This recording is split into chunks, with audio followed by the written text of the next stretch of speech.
Hoje nós chegamos a mais uma mensagem da série Um Só Deus, série de mensagens em Juízes.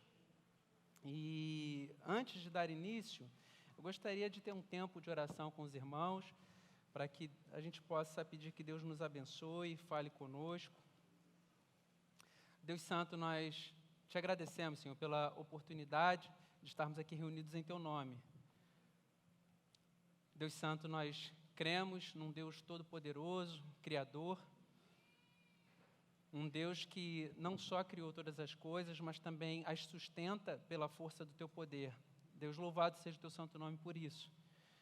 Deus amado, nós te pedimos que o Senhor possa trazer clareza à reflexão no texto bíblico, que os nossos corações, Deus, possam estar prontos para ouvir a Tua voz. Pai, em nome de Jesus nós choramos. Amém, Senhor.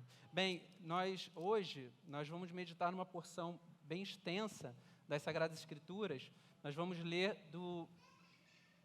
a meditação é baseada em Juízes 17 e 18. Convido os irmãos a sentarem. Se você não trouxe a sua Bíblia, o texto vai ser projetado. Nós faremos a leitura em algumas partes, em outras eu vou procurar sintetizar, para não cansar os irmãos com uma leitura muito extensa. A palavra de Deus diz assim, em Juízes, capítulo 17, nós inicialmente leremos do versículo 1 ao 6.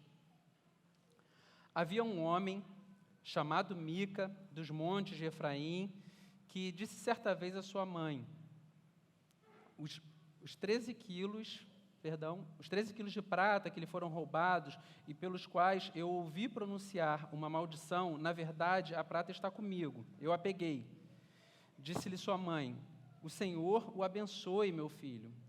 Quando ele devolveu os 13 quilos de prata à mãe, ela disse: consagro solenemente a minha prata ao Senhor, para que o meu filho faça uma imagem esculpida e um ídolo de metal. Eu a devolvo a você. Mas ele devolveu a prata à sua mãe, e ela separou 2 quilos e 400 gramas e os deu a um ourives, que deles fez a imagem e o ídolo. E estes foram postos na casa de Mica. Ora, esse homem, Mica, possuía um santuário, fez um manto sacerdotal e alguns ídolos da família, e pôs um dos seus filhos como seu sacerdote. Naquela época, não havia rei em Israel, e cada um fazia o que lhe parecia certo. Bom, nós temos meditado, conforme eu falei, em todo o livro de Juízes, e uma coisa já havia se tornado bastante familiar à medida que nós caminhávamos no texto. Com alguma regularidade, os capítulos iniciavam com a declaração do texto dizendo que os filhos de Deus, os filhos de Israel, fizeram aquilo que Deus condenava, fizeram aquilo que era mal aos olhos do Senhor. Só que nessa porção que nós vamos meditar hoje, no capítulo 17 e 18, nós vemos uma dinâmica diferente. Se os primeiros capítulos, o capítulo 1 e o capítulo 2 desse livro, se apresentam como sendo uma dupla introdução, os capítulos 17, 18 e 19 e 20 são um duplo desfecho. No início do livro, Deus ele fala ao seu povo, exortando o povo e alertando do perigo do distanciamento, do perigo de entregarem-se ao culto a ídolos, do perigo de se afastarem do Deus verdadeiro. E agora, no final do livro, nós verificamos as consequências desse distanciamento.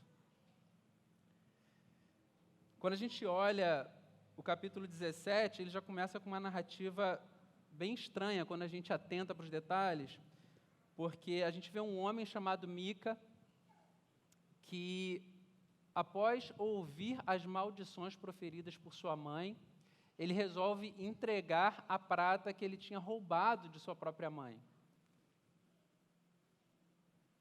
E a mãe prontamente o abençoa e decide devolver essa prata para ele para que fossem confeccionados ídolos. É estranho porque ele rouba a mãe, quando a mãe amaldiçoa o ladrão sem saber que era seu filho, isso causa temor no coração de Mica, e ele resolve devolver a prata para sua mãe. E sua mãe diz que vai consagrar aquela prata ao Senhor para que sejam confeccionados ídolos. Então, quando a gente olha para isso, né, para esses acontecimentos, a gente precisa se ater a alguns detalhes. Imagine que você está na casa de um povo, de uma família pertencente a um povo que teme ao Deus verdadeiro, que adora o Deus verdadeiro, o irmão Mica, e de repente você se depara com uma cena como essas. Você sabe que esse homem roubou prata da sua mãe, a sua mãe profere maldições e em resposta esse homem, possuído de temor, devolve a prata. Ela, para que as maldições não recaiam sobre o seu filho, ela resolve confeccionar ídolos e consagrar aquela prata ao Senhor. Então talvez você comece a pensar, poxa, mas isso é estranho. Um povo temente ao Deus verdadeiro, um povo que reconhece o Deus Yahvé como seu único Senhor. Nós vemos prática de roubo, idolatria, maldições. Talvez no exercício de misericórdia a gente tente contextualizar melhor a coisa e diga, não, mas Mica talvez estivesse atravessando um momento financeiro difícil, precisasse pegar um dinheiro emprestado sem avisar sua mãe. Talvez a sua mãe tenha amaldiçoado e dito que confeccionaria ídolos, porque era um costume do povo daquela região, que exerceu certa influência sobre o povo de Israel. E a gente vai ajeitando a coisa para tentar justificar uma prática equivocada na relação com Deus. Só que os fatos, por si só, eles nos mostram que o comportamento, tanto de Mica quanto de sua mãe, eles se afastam da relação com um Deus verdadeiro, um Deus vivo. Mas quando a gente olha para alguns detalhes, no versículo 3, por exemplo, a gente vê que ela invoca o nome do Senhor. Perdão, no versículo 2, ela invoca o nome do Senhor. Depois, mais à frente, ela consagra o dinheiro ao Senhor. Então, na mente dela, a espiritualidade dela, ela está orando a Deus, mais à frente ela está fazendo uma oferta para Deus. Só que quando a gente pensa nessa espiritualidade relacionada com tudo o que aconteceu, com cada um dos acontecimentos, a gente percebe que existe separação em termos de ortodoxia, em termos de prática. Quando a gente pensa na nossa própria vida, a gente começa trazendo um paralelo com Mica, a gente começa a identificar em alguns episódios em que, por vezes, a gente pode fazer coisas assim.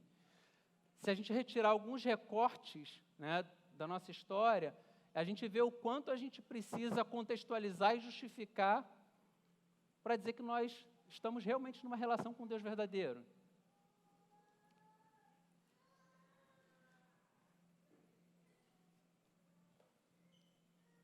É estranho porque quando a gente analisa friamente, né, o fato, a gente consegue perceber o momento que o povo de Israel está vivendo.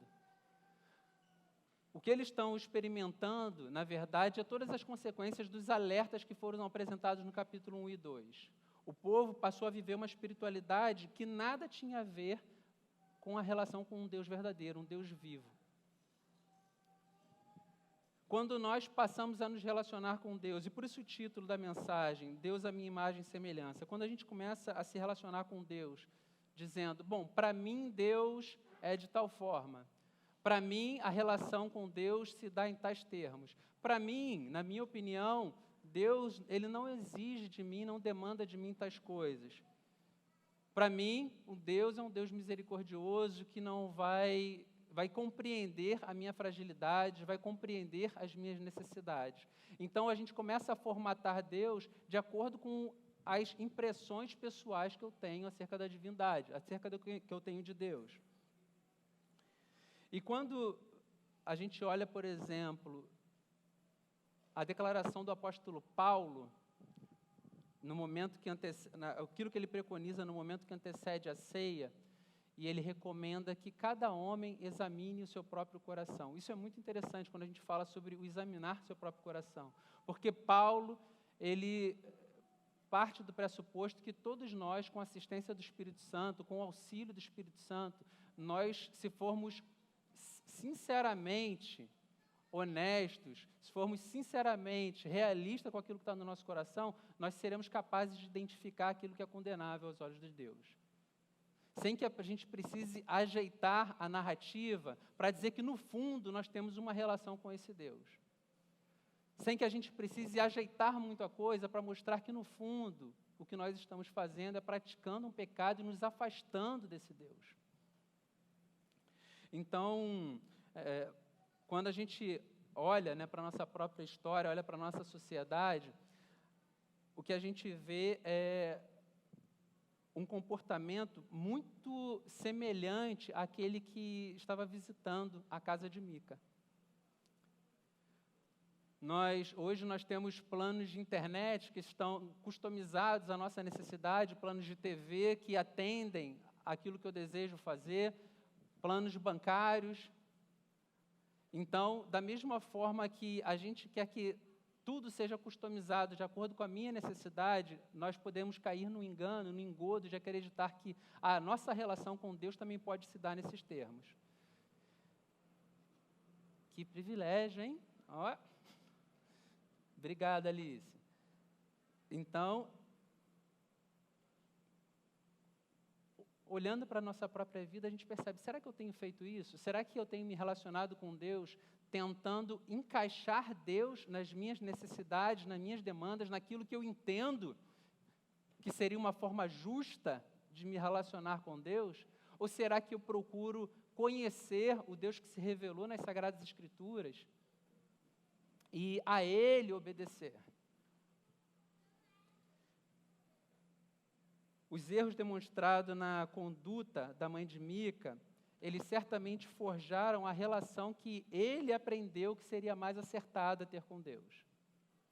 Porque a gente percebe a mãe de Mica amaldiçoando o ladrão, quando percebe que o ladrão é seu filho, ela consagra a prata ao Senhor e manda que se confeccionem ídolos. Então, no imaginário da mãe de Mica, ela crê que ela consegue manipular Deus.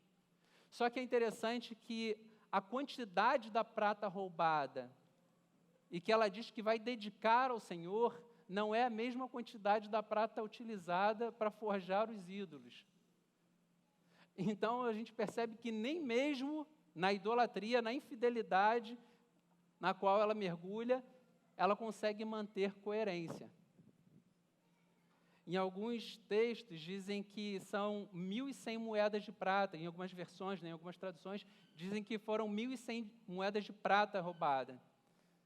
E ela consagra ao Senhor 200 moedas de prata roubadas, que, segundo ela, seriam utilizadas para confeccionar ídolos.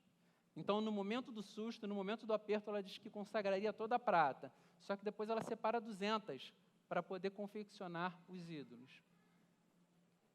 Então, tudo isso está sendo visto por Mica, por seu filho, e tudo isso está forjando também o caráter dele e a forma com a qual ele se relaciona com Deus. Em Provérbios diz, ensina ao menino o caminho que deve andar e quando ele for velho não se desviará dele. Isso pode ser maravilhoso, contudo, isso também pode ser trágico.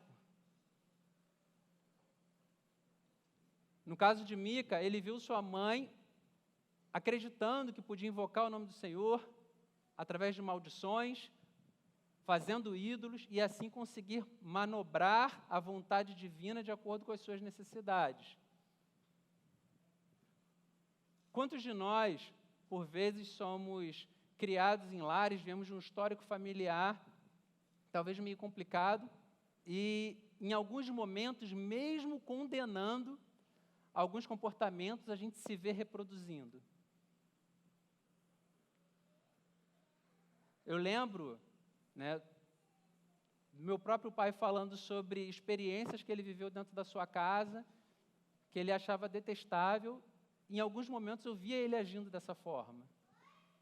E na minha, na minha vez, eu também via coisas no meu pai que eu não achava bacana.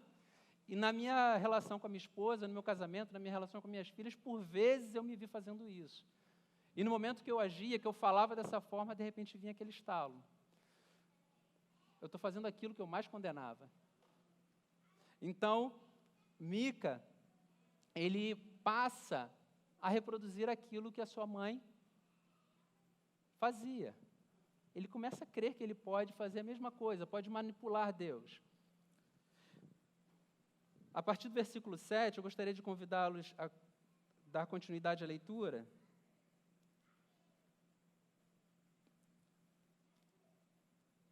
Um jovem levita de Belém de Judá, procedente do clã de Judá, saiu daquela cidade em busca de outro lugar para morar. Em sua viagem, chegou à casa de Mica, nos montes de Efraim. Mica lhe perguntou: de onde você vem? Sou levita, de Belém de Judá, respondeu ele. Estou procurando um lugar para morar. Fique comigo, disse Mica, seja meu pai e sacerdote, e eu lhe darei 120 gramas de prata por ano, roupas e comida. O jovem levita concordou em ficar com Mica e tornou-se como um dos seus filhos. Mica acolheu o levita e o jovem se tornou seu sacerdote e ficou morando em sua casa.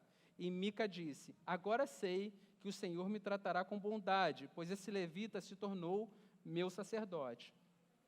Então, se inicialmente Mica ele tinha pego os ídolos de prata que a sua mãe tinha confeccionado, tinha mandado fundir, se ele tinha mandado fazer um manto sacerdotal, se ele tinha colocado o seu filho como sacerdote dentro da sua casa. Então, na cabeça dele, ele já estava com a coisa muito bem estruturada. Ele estava conseguindo garantir a presença de Deus dentro da sua casa, porque tinha um ídolo, tinha um altar, um dos seus filhos era sacerdote. Só que quando ele chega e esbarra com um levita, para aqueles que não estão muito familiarizados com as Sagradas Escrituras, um levita era alguém que pertencia à tribo de Levi. Era uma tribo que tinha sido separada por Deus para o ofício sacerdotal. Então, quando Mica ele convida o levita para poder ser sacerdote na sua casa, é como se ele estivesse comprando o passe de um sacerdote puro sangue. Alguém que foi verdadeiramente chamado por Deus para fazer aquilo.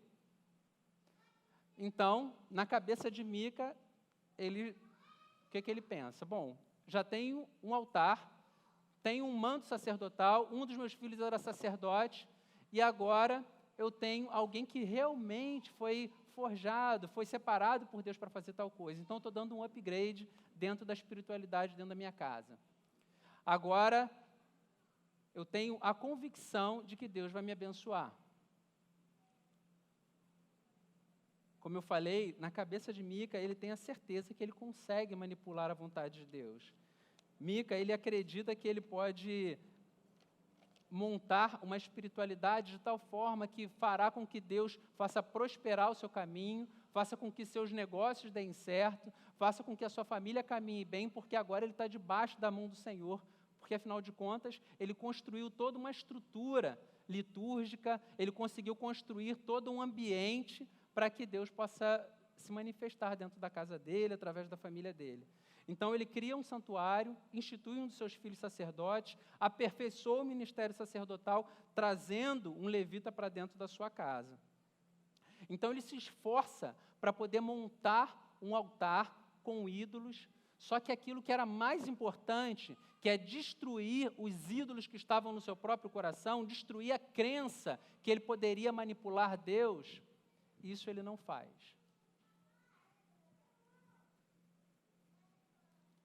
Por sermos essencialmente seres sociais, a aparência, né, a estética, ela importa muito para a gente.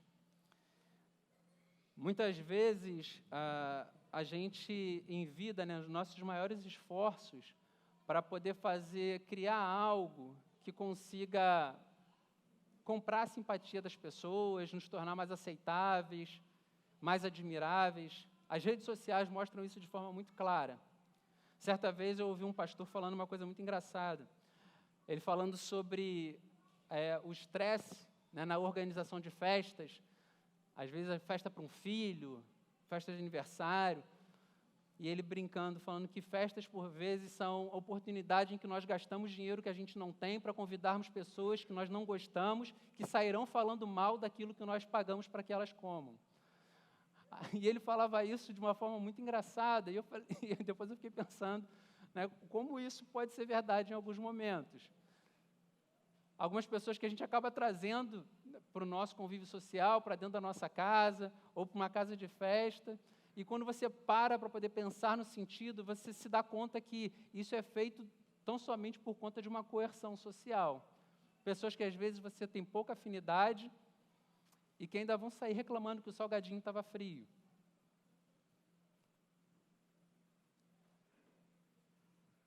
Mica, ele tem essa preocupação estética com a espiritualidade. Ele está construindo um ambiente em que ele se sinta acolhido por Deus. Mas é necessário que a gente pegue esse exemplo e a gente aplique esse princípio na nossa própria vida. O quanto a gente tem envidado de esforço para tentar construir uma aparência de espiritualidade ou algo que pareça que a gente tem uma relação com Deus, mas, na verdade, os ídolos que estão edificados no nosso próprio coração, eles continuam íntegros. Existem algumas sombras dentro do nosso próprio coração que nós não permitimos que sejam visitadas, porque nós não queremos que elas sejam mexidas, não queremos que elas sejam modificadas. Certa vez eu ouvi uma pregação de um pastor chamado Augusto de Nicodemos, um pastor bem conhecido, e ele falou uma coisa muito interessante, que ele, numa determinada reunião, ele foi ofendido publicamente por um outro pastor. E ele falou que isso aconteceu bem no início da sua caminhada ministerial.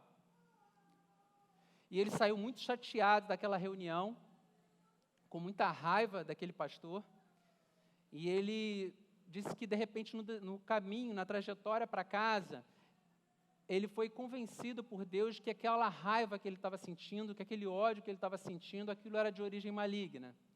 E que ele precisava combater aquele sentimento que estava no seu coração. Ele precisava tomar a decisão de perdoar aquele pastor, ainda que a ofensa tivesse sido injusta, ainda que o ressentimento fosse legítimo, mas ele não deveria ficar cultivando aquilo. E ele fala sobre a luta que foi decidir perdoar aquele homem.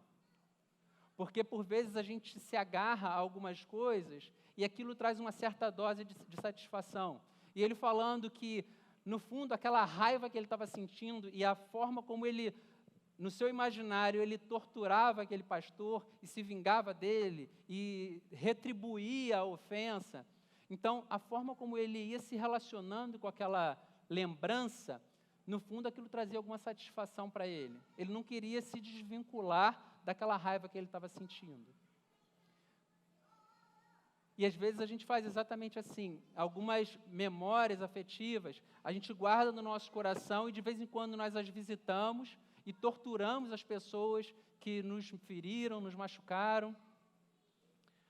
As experiências que nós entendemos que foram uma espécie de conspiração cósmica para a nossa infelicidade, a gente cultiva um certo ressentimento com Deus e a gente se agarra àquilo e vai maltratando as pessoas, ofendendo as pessoas, tudo isso no nosso coração, agarrado com aquilo. Então são ídolos que a gente vai construindo no nosso coração e a gente os mantém lá sem permitir que Deus lhes dê o devido tratamento. É mais fácil nós construirmos um altar e nos ajoelharmos diante dele do que permitir que o Senhor visite as sombras dos altares que estão no nosso coração e derrubem os ídolos que estão lá dentro. Porque, por vezes, isso é muito mais doloroso. A minha esposa, ela é, como alguns sabem, né, ela é psicóloga e gosta muito dessa linha, né, da psicanálise. E às vezes a gente conversa um pouco sobre isso, né? E eu vejo muito nos nossos dias a tendência de eximir o indivíduo de responsabilidade. A coisa é sempre tratada como se fosse, você é vítima dessa situação que você está vivendo, afinal de contas, você veio de um contexto ruim, afinal de contas, você precisa envidar esforços para poder buscar a sua felicidade, fazer aquilo que te faz bem, aquilo que traz paz para o teu coração. E quando nós vemos alguns psicanalistas, alguns psicólogos com uma abordagem equivocada da sua profissão, da sua prática, nós percebemos que o indivíduo acaba sendo uma vítima de tudo. E ele tem direito a fazer qualquer coisa para que ele possa ficar bem. Mica, talvez ele pudesse ser tratado dessa forma. Bom, ele faz isso porque ele cresceu vendo a mãe dele fazendo isso, construindo ídolos, apregoando maldições. Então, ele não tinha como correr desse destino, dessa tendência, dessa inclinação. Mica já era um homem. Então, chega num determinado momento da nossa história em que nós precisamos ser honestos com quem nós somos, honestos com tudo aquilo que nós fazemos, com tudo aquilo que nós praticamos, com tudo aquilo que nós experimentamos. E nós precisamos apresentar isso diante do Senhor. Senhor, a responsabilidade é minha. Senhor, eu costumo agir assim. Eu não quero mais agir dessa forma.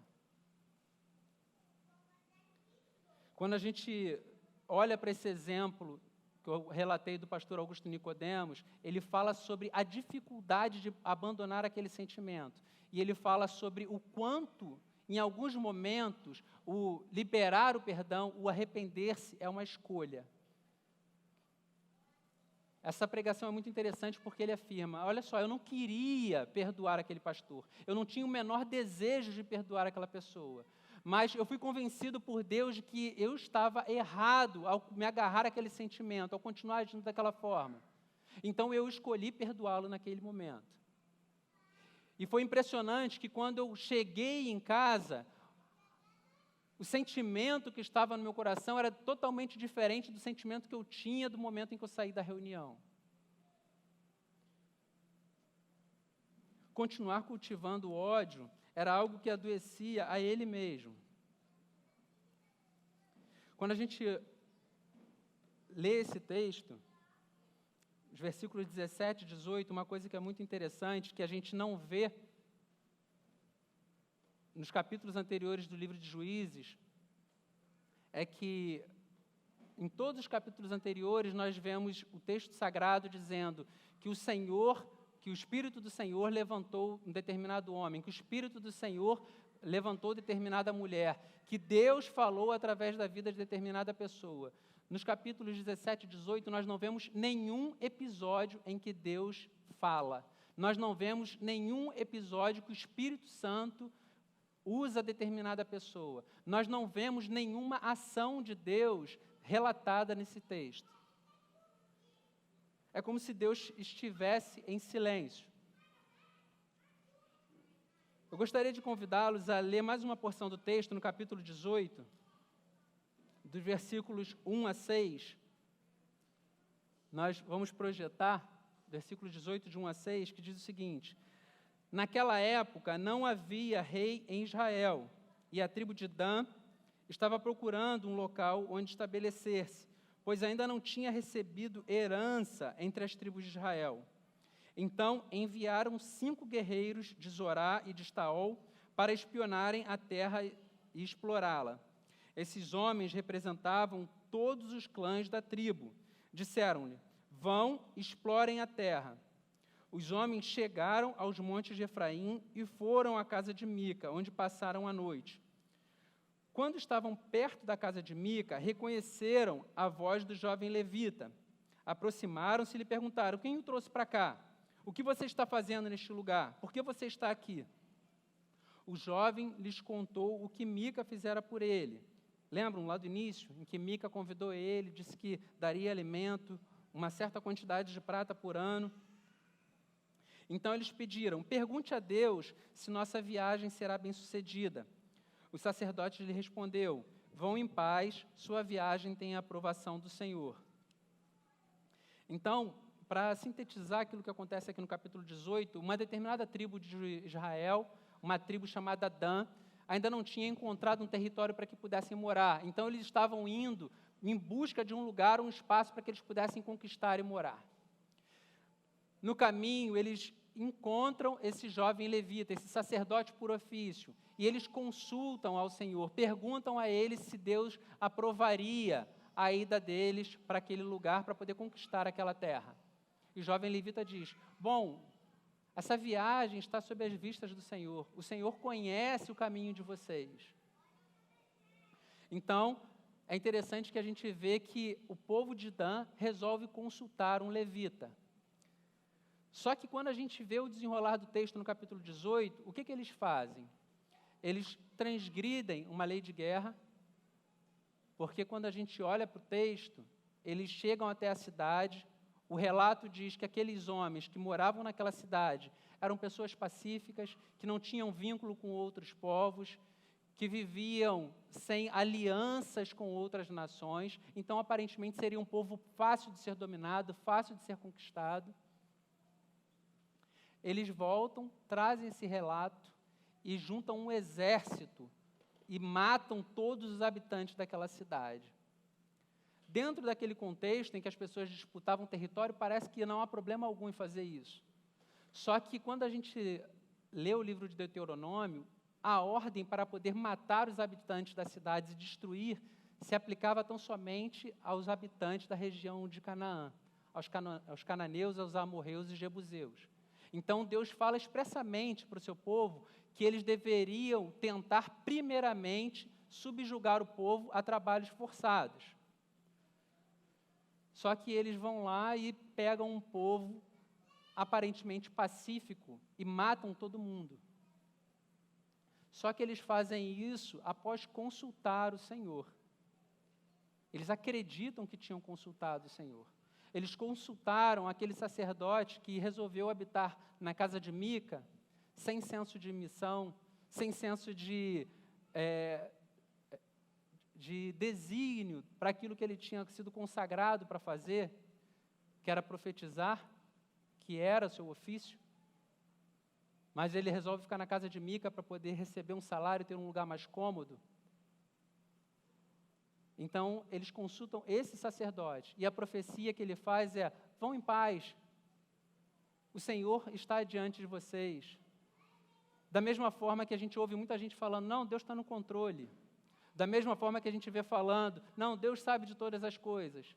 Pessoas que fazem declarações que não guardam a menor intimidade, o menor vínculo, o maior temor com o Deus que elas dizem que está no controle e que domina sobre todas as coisas.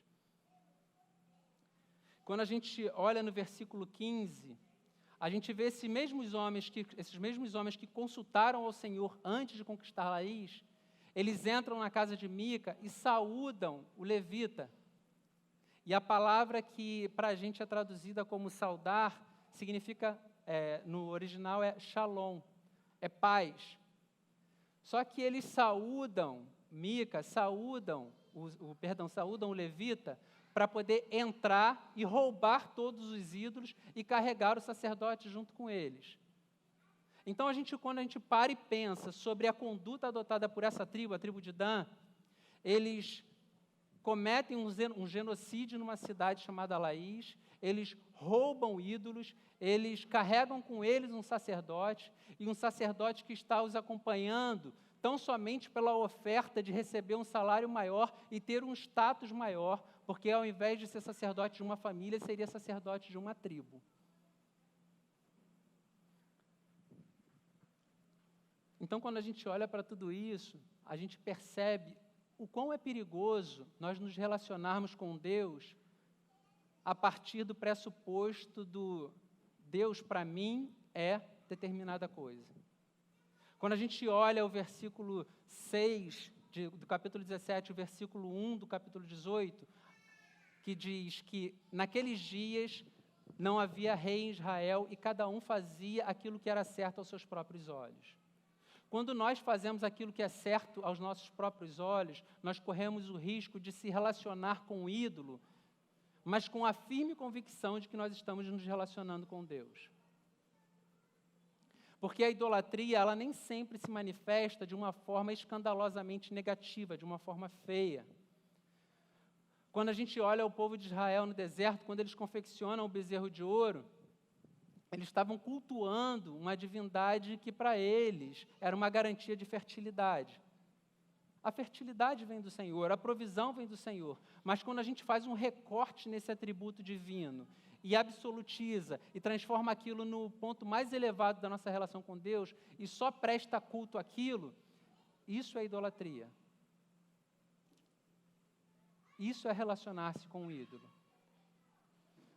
Nós olhamos para os atributos de Deus e entramos como se fosse numa espécie de self-service e vamos colocando no prato aquilo que mais satisfaz o nosso coração. Prosperidade é bacana, eu quero prosperidade. Misericórdia eu acho também legal, vou levar misericórdia. Então a gente pega somente algumas coisas, coloca no altar e começa a se relacionar com isso como se fosse Deus.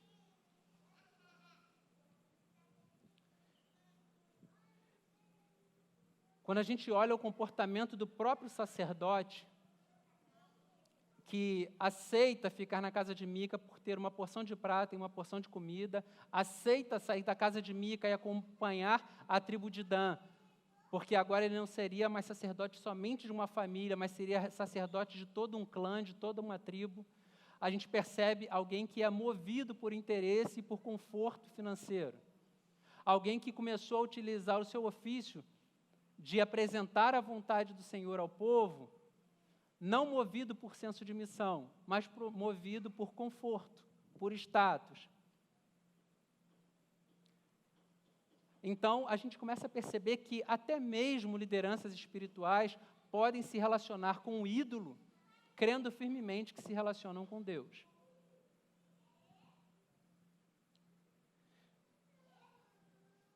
Quando a gente olha para essa declaração de que cada um faz certo, fazia aquilo que era certo aos seus próprios olhos, eu não tenho como não deixar de me lembrar dos nossos dias, porque parece que é muito distante da gente quando a gente olha para um texto que foi escrito há mais de 2000 anos atrás, mas a narrativa é muito presente nos nossos dias. Quantas vezes eu já ouvi colegas de trabalho, vizinhos, falar, não, Deus para mim não faria tal coisa. Deus para mim, Ele não exigiria de mim tal comportamento. Deus sabe que eu sou falho. Realmente, Deus sabe que você é falho. Deus sabe que eu sou falho. Deus sabe que eu sou pecador. Tudo isso são obviedades. Mas não há como nós nos relacionarmos com Deus a partir das nossas preferências. Eu lembro que na minha adolescência tinha um funk que tocava muito no rádio, e o cantor, ele começava falando algumas frases e tal, de repente falava fé em Deus e começava a falar o nome de um monte de armas e de confronto de polícia com traficantes numa determinada favela da nossa cidade. Então a gente fica pensando, bom, se isso fosse uma possibilidade, um Deus a partir dos meus pressupostos, a partir das minhas apreensões pessoais, imaginem que Deus seria esse, um Deus que é um para o traficante, um Deus que é um para aquele que é o corrupto, um Deus que é um para aquele que é o assassino. Imaginem que espécie de Deus seria esse. Existe uma incoerência lógica em acreditar que a gente pode formatar Deus a partir das nossas próprias necessidades. Só existe uma forma de nós nos relacionarmos com esse Deus. É esse tipo de alerta que nós vemos nos primeiros capítulos de Juízes. E agora nós vemos as consequências nos últimos. O povo de Israel decidiu fazer aquilo que era certo aos seus próprios olhos. Só que o nosso Deus, o Deus cristão, ele se revelou. Se revelou a partir das Sagradas Escrituras. E o livro de Hebreus, no capítulo 1, nos versículos 3 e 4, ele fala sobre o auge da revelação do Senhor. Se toda a criação, ela revela um Deus todo-poderoso, se o nascer do sol, se a majestade de uma estrela que a gente não consegue olhar para ela firmemente, se o ecossistema, se toda a organização da natureza, ela aponta para a necessidade de um Criador, Hebreus, no capítulo 1, versículos 3 e 4, ele fala sobre o auge da revelação. A gente vai projetar o texto. Hebreus, capítulo 1, versículo 3 e 4. Diz o seguinte: o Filho é o resplendor da glória de Deus e a expressão exata do seu ser, sustentando todas as coisas por sua poderosa palavra. Depois de ter realizado a purificação dos pecados, ele se assentou à direita da majestade nas alturas, tornando-se tão superior aos anjos quanto o nome que herdou é superior ao deles. Então, quando a gente olha para as Sagradas Escrituras, a gente olha para a pessoa de Jesus Cristo, nós percebemos a única forma de nós nos relacionarmos com Deus. Deus, ele é a expressão exata do ser de Deus. Jesus é a expressão exata do ser de Deus. Quando a gente olha para Jesus Cristo, quando a gente olha para as Sagradas Escrituras, a gente olha para a criação, quando Deus diz para as ondas, falando de forma poética, até aqui você chegará e daqui você não passará. Quando a gente olha Jesus Cristo na tempestade com seus discípulos, e os seus discípulos apavorados por conta do vento e da fúria com que o mar açoitava o barco, e ele vira para o vento, cala-te, e fala para o mar, acalme-se. A gente percebe que existe um Deus todo-poderoso que rege todas as coisas. Vocês imaginem um homem, a gente cantou isso, né, falando sobre o ser de Deus, falando sobre Jesus Cristo. Imaginem um homem na proa de um barco, virando para o vento e mandando que o vento se cale, e mandando as ondas se acalmarem. Quando a gente olha para Jesus Cristo entrando no templo e repreendendo os religiosos dos seus dias, dizendo que aquela casa não era casa de comércio, que eles não deveriam mercantilizar a palavra do Senhor, repreendendo com ira.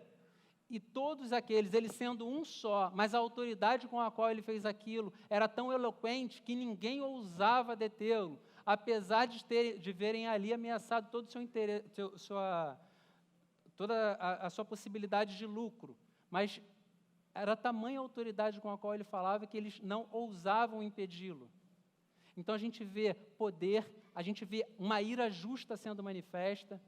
Quando a gente olha para a mulher pega em flagrante adultério, e todos os religiosos dos seus dias querendo apedrejá-la porque a lei autorizava tal coisa, e após Jesus Cristo dizer que aquele que não tivesse pecado atirasse a primeira pedra, e de repente ele se vê sozinho com aquela mulher, e se vira para ela, filha, onde é que estão os teus acusadores? Ninguém te condenou? Tampouco eu te condeno, vá em paz. Então a gente vê um Deus que se manifesta com poder soberano, com uma ira justa, com misericórdia para o pecador, e tudo isso sendo inquestionável pelos religiosos de seus dias, justamente porque ele era a expressão exata do ser de Deus. Ele era alguém cujas palavras, cuja autoridade, como os próprios soldados que tentaram prendê-lo, era de alguém que falava como jamais alguém havia falado nos seus dias.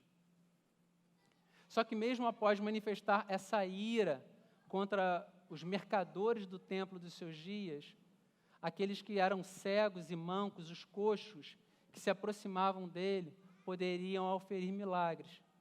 Voltavam a andar, voltavam a enxergar, porque nele residia todo o poder. Ele era a encarnação exata do ser de Deus.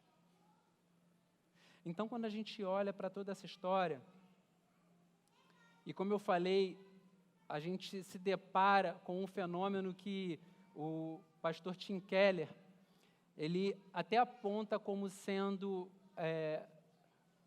algo interessante, porque dificilmente a gente vê pregações nos capítulos 17 e 18 de Juízes, porque nós não vemos episódios em que Deus falou, em que o Espírito Santo se manifestou, mas que oportunidades como a gente tem aqui na nossa igreja e outras igrejas, de expor livros inteiros das Sagradas Escrituras, fazem com que a gente possa ver episódios exatamente como esses, em que a voz do Senhor não é manifesta, o Espírito do Senhor não é manifesto, porque aquelas pessoas se afastaram de Deus.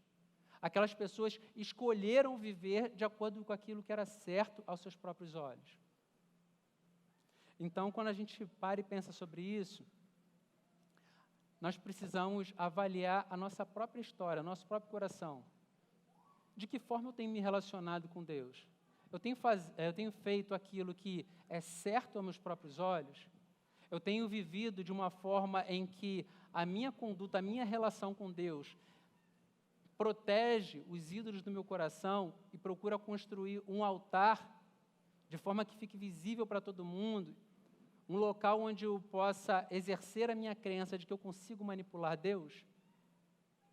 Porque nós estarmos aqui semana após semana, cantando louvores, assumindo o púlpito para poder pregar a palavra,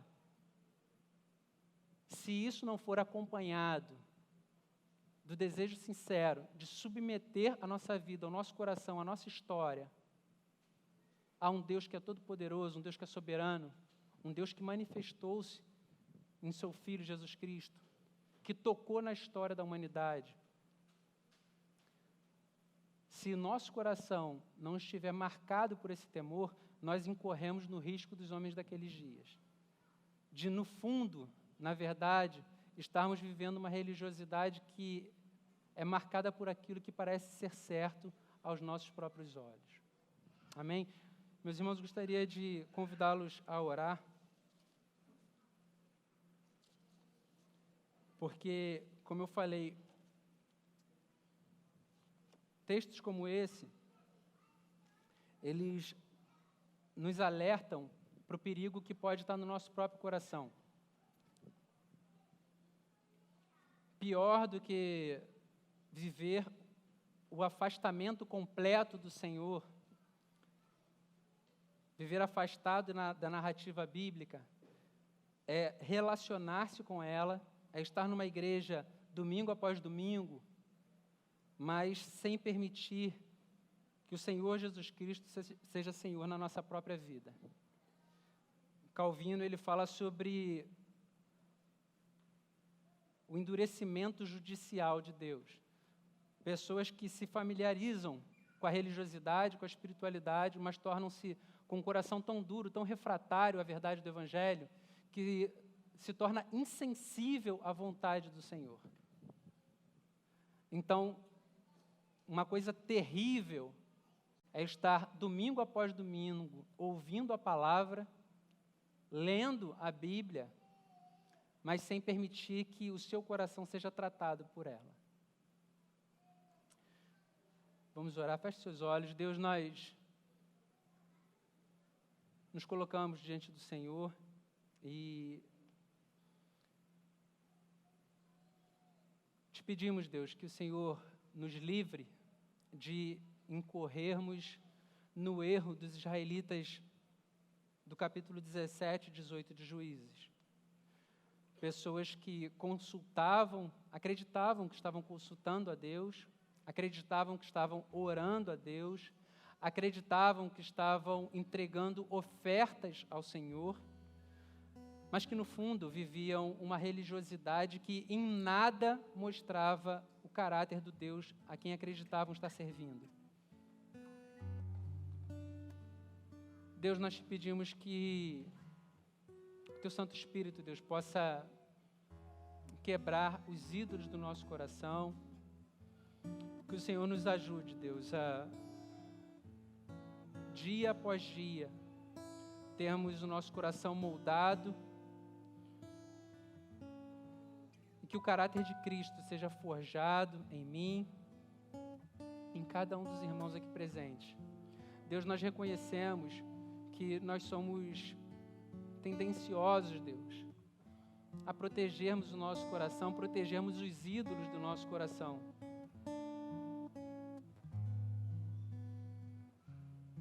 Mas, Deus, nós também cremos que o Senhor é um Deus todo-poderoso, que faz cair as escamas dos olhos, que nos arrasta para o lugar certo. O Deus que transformou Paulo, um perseguidor implacável, um grande religioso, num servo fiel, com um ministério de maior envergadura, Deus, do que qualquer outro registrado nas Sagradas Escrituras. Deus, nós te pedimos que o Senhor faça assim na nossa vida, Deus, para a glória do teu nome. Em nome de Jesus Cristo, Deus, nós te oramos. Amém, Senhor.